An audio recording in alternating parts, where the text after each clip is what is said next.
When you have too big to fail banks, when you have the BNY Mellons of the world or the JP Morgans of the world, or the State Streets of the world, they custody the Bitcoin, or they buy and they sell and they hold the Bitcoin. You'll have banking acceptance. And what are banks? Banks are just institutions that are engineered to be custodians of financial assets. So of course, the greatest custodians of assets in the world need to custody this asset. So we're right in the middle of that, and I think maybe 2025 you can call it year one of the institutional era of digital capital, that thing which is Bitcoin.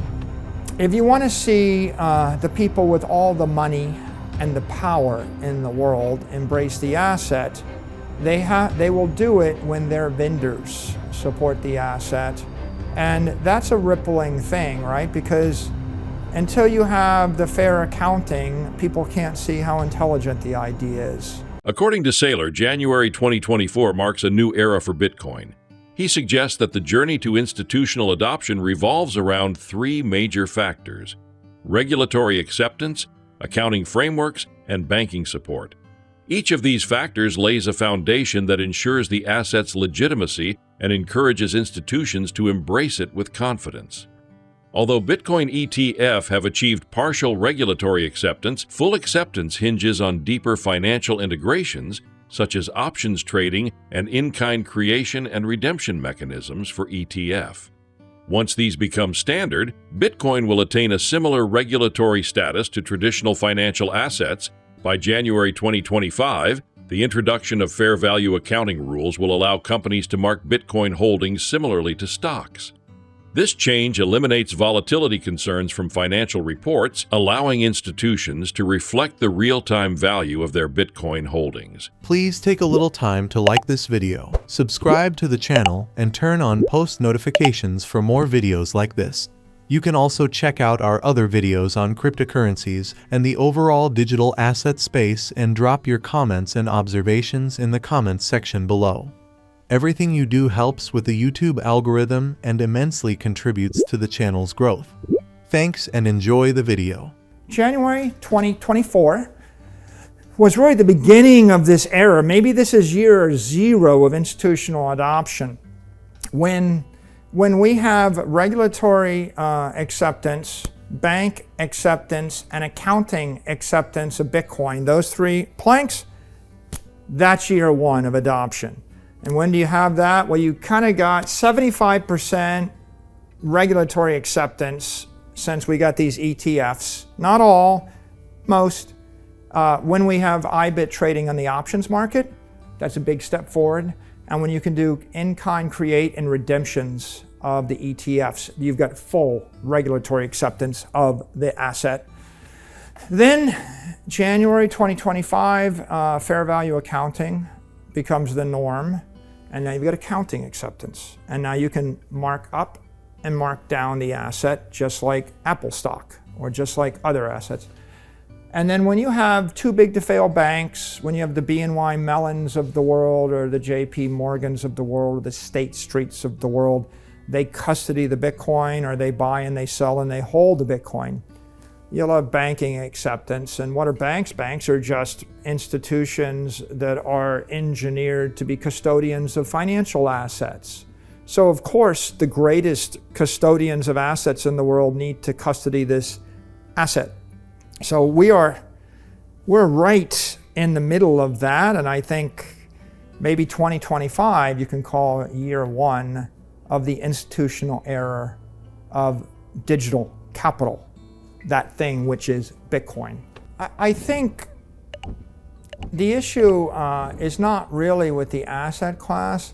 I think any conservative or any traditional investor, if you're a high net worth individual, a family office, if you're a successful corporation, if you're an agency, a government, or any political entity, and I introduce new technology, if you want to see the people with all the money and the power in the world embrace the asset, they will do it when their vendors support the asset.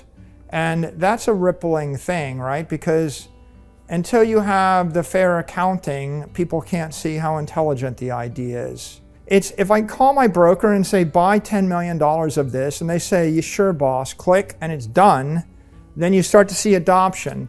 And when the company that adopted it announces that they just made twice as much in their earnings for the quarter as they used to because of it, it's like, well, then buy more of that stock. And when the mayor of Miami or the mayor of New York City or the governor of Texas says to his treasurer, I think we ought to have some Bitcoin, the treasurer says, okay, no problem, I'll let Citigroup or Bank of America or Morgan Stanley know, and they'll do it, click, and it's done. Then you're adopting. But when the governor says to the treasurer, buy 10 billion, and the treasurer says, there's not a single bank in the US that will sell that to us, he's like, well, I guess we're too early. And it's the same thing with you putting an elevator into your house, or electricity, or how about running water? You know, why didn't people put running water in their house, you know, in 1880? It's because it was like, you had to be rich, and it was expensive, and 1 in 100 people had it, and the guy that's building your house didn't know how to do it. He'd never done it before, you know, and so these things get embraced as everybody in the society gets comfortable with the new technology, and generally it's like a 30-year generational shift, you know. In year one, no one's doing it. You see those pictures of New York City in 1905, no cars. 1915, everybody's got a car. You know, it's like, well, what did it take? You know, it took this exponential set of processes and support for this to happen, and the same is going on with Bitcoin right now. Well, no, MicroStrategy is doing it right now, right? Like we just discussed BTC yield. So MicroStrategy takes the Bitcoin, and then we do something. We actually find a way to take out a loan, reinvest it, and generate a BTC yield. And the price you pay is you take a risk with a security called MSTR, right? So banks do it a different way. I mean, bank will take your asset, you have $1 billion of something, $1 billion of Apple stock, and they may loan it out to someone else, and they may get paid a fee by the one person that wants to borrow it, and they might pass it on to you, and they might not, right? So sometimes they do. They'll definitely do it with your treasuries or with your cash. Sometimes they don't. Depends on who you are. I think that banking is just the next logical step. But in terms of how am I going to get a yield on Bitcoin, I'm going to get a yield when 1,000 companies in the Russell 2000 buy Bitcoin, operate their existing business, sweep their cash flows into Bitcoin, and do stuff with it. They develop business on top of it, right? That's a way to get a yield. And I'll get a yield if too big to fail banks that are well capitalized, they start to accept Bitcoin as collateral. And probably, you don't get a huge yield, by the way. If you think about the metaphor, it's like when you own Apple stock, it's, you know, oftentimes you don't get a yield by loaning your Apple stock. But big corporations do. The big investors actually get paid a small interest rate when they loan their stock to people that want to short sell the stock. And so there is a market there for that. But more likely, the next stage is a big bank accepts your Bitcoin collateral alongside your Apple and your Microsoft stock and your Treasury bills as collateral. And they give you some advance ratio against it, and then you can borrow at SOFR plus some spread against it because it's, you know, no worse collateral than Apple stock as a block is. And so you'll start to see the formation of credit markets around Bitcoin. Another significant point Saylor raises is how Bitcoin's institutional adoption will reduce its perceived risk and volatility. When large, regulated entities hold Bitcoin, the likelihood of government intervention diminishes. This institutional ownership will shift the narrative from Bitcoin being a speculative asset toward it becoming a reliable store of capital. Saylor explains that the war for the future of money will be won with capital. And in this war, institutional investors, those with the most financial power, will determine the outcome. Since traditional finance still holds the majority of global capital, Bitcoin's future hinges on how quickly these institutions integrate it into their portfolios. I think that when the Bitcoin is held by a bunch of crypto anarchists who aren't regulated entities, who don't acknowledge government or don't acknowledge taxes or don't acknowledge reporting requirements, that increases the risk of seizure. If a country in desperation, if China knew that there were underground crypto traders with billions of dollars of Bitcoin in their midst that didn't pay taxes, the Chinese would probably try to shut that down, and that's what they do. So normally the risk is greater when they're unregulated private entities that are perceived to be holding the asset. When you have regulated public entities like BlackRock and Fidelity and JP Morgan and State Street Bank holding the asset, well, all the lawmakers and all the law enforcement arms, they're invested in those entities, right? So there's no way that all the senators and all the congressmen are going to seize the assets from Fidelity and BlackRock or Vanguard, because that's where all their retirement money is invested. So the asset moving from private to public hands and moving into regulated entities, it does a bunch of things. It decreases the volatility. It decreases the risk of loss.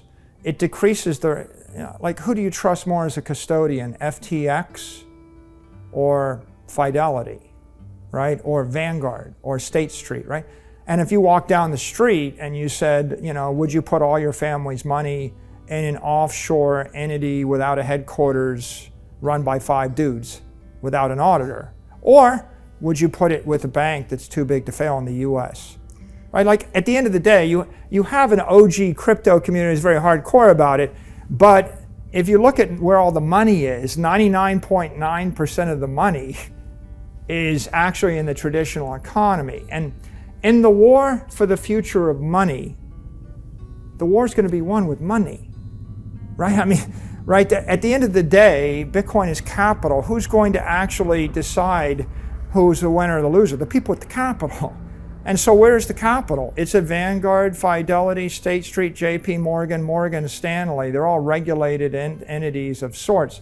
So when Bitcoin is held by those entities, it becomes regular and normal. And, people would no more think about seizing that than they think about seizing a building in the middle of Manhattan or seizing, the S&P Spider assets. Why would you do that? That's just the capital that you built the country on. Saylor draws a powerful analogy between Bitcoin's adoption and the societal shift toward technologies like electricity, automobiles, or running water. Each technological revolution began slowly, with only a small number of early adopters before becoming essential to everyday life. Bitcoin, in Saylor's view, is following a similar path. Over the next few years, it will transition from being a niche asset into an integral part of the financial system. Saylor suggests that 2025 will be the real year one for institutional Bitcoin adoption. As more corporations buy Bitcoin, reinvest profits, and integrate it into their business models, the narrative around Bitcoin will shift. Eventually, Bitcoin will be seen as normal as holding stocks or bonds, and banks will seamlessly incorporate it into their services. Please like and subscribe my channel.